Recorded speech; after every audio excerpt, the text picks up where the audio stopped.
Hi guys. Okay, this lesson is going to teach you a model of how to take your comparing chart of your two stories and use that to help you with a reader response. I'm going to do different stories than what you read so that you can think of your own ideas for your stories.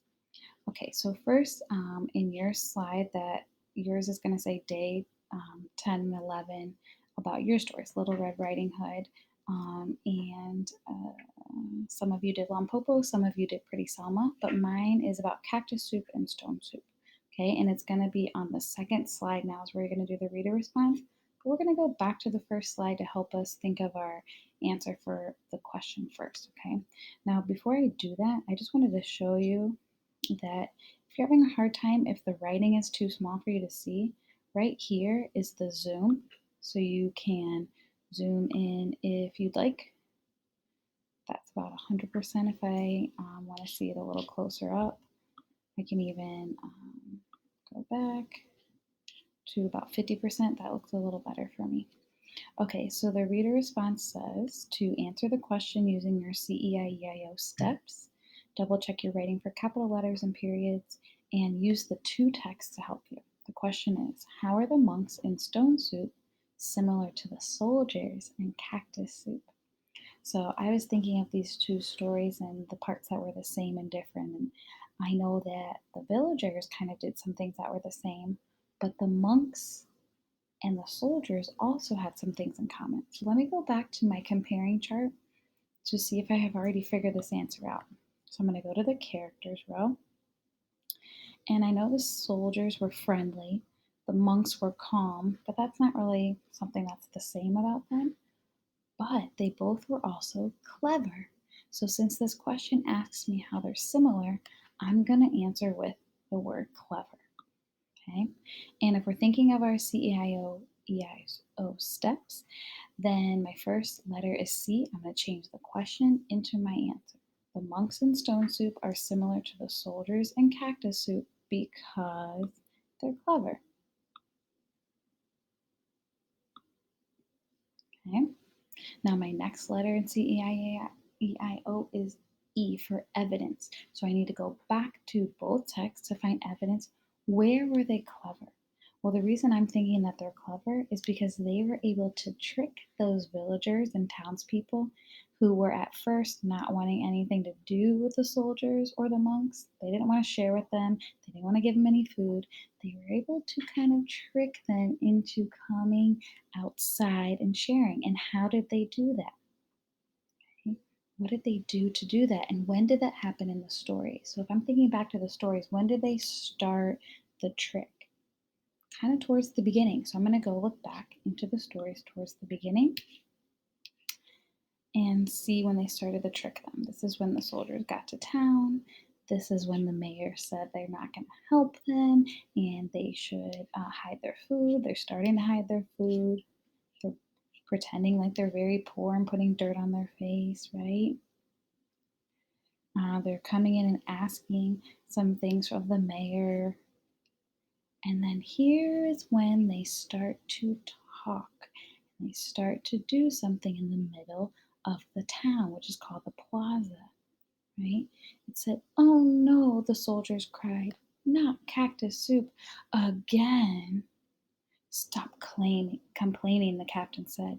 "Cactus soup is better than no soup at all." The children stopped crying. Everyone in the plaza leaned forward to listen as the mayor asked, "What is cactus soup?"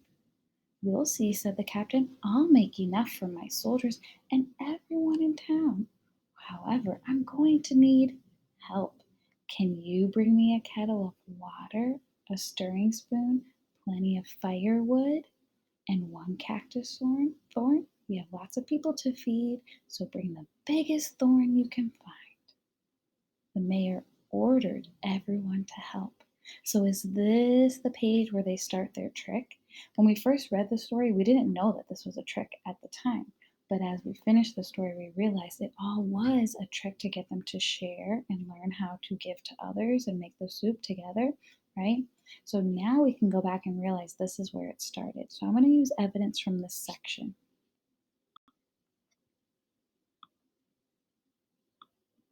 And Cactus Soup, it said, "Oh no, not Cactus Soup again." Everyone in the plaza leaned forward to listen as the mayor asked, "What is Cactus Soup? I'll make enough for my soldiers and everyone in town, but I'm going to need help." So that's where he's being clever, right? And how can I explain this? Like, why did I pick this part?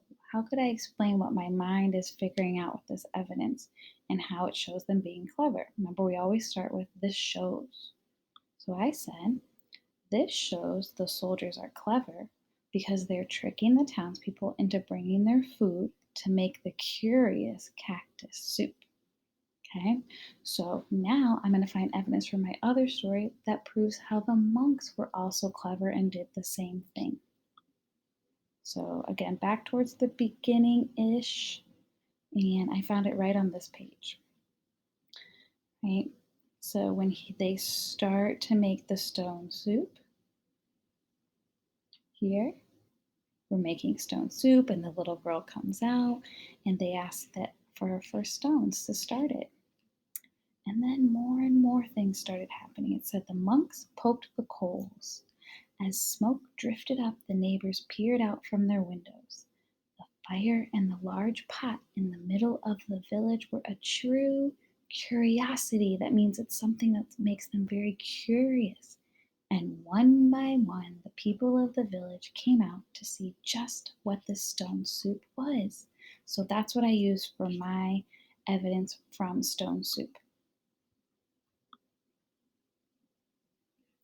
In stone soup, it said, the monks poked the coals, yada yada. I already read all that to you. One by one, the people of the village came out to see just what the stone soup was. Okay, so I've got C, E, I, E. Now I need to interpret this evidence. How is this showing us that they're clever? Let's start with this shows. Put on the next page.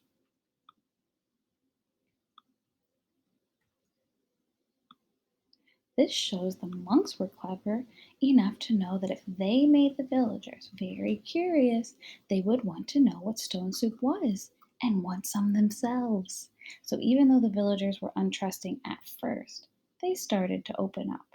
They began to share their food to make the soup, just like the monks planned. So see how I had to give lots of details and explain what my mind was figuring out in this part of the story about the monks themselves, right? Because you are figuring it out, but you have to be able to explain that in some new words that haven't already been said in the story. Okay, my last step is my O. O is like your conclusion. And remember, it's like the same idea as the topic sentence. So I'm going to repeat the topic sentence again. The monks are similar to the soldiers because they're both clever.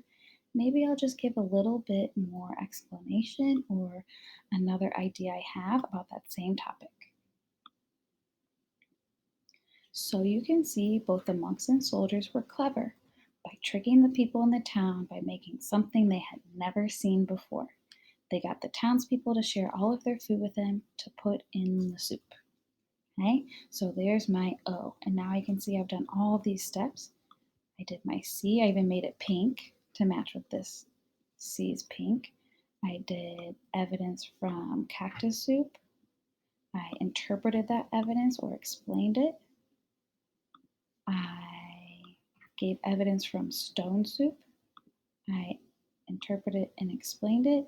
And I gave a conclusion sentence that repeated my topic sentence again.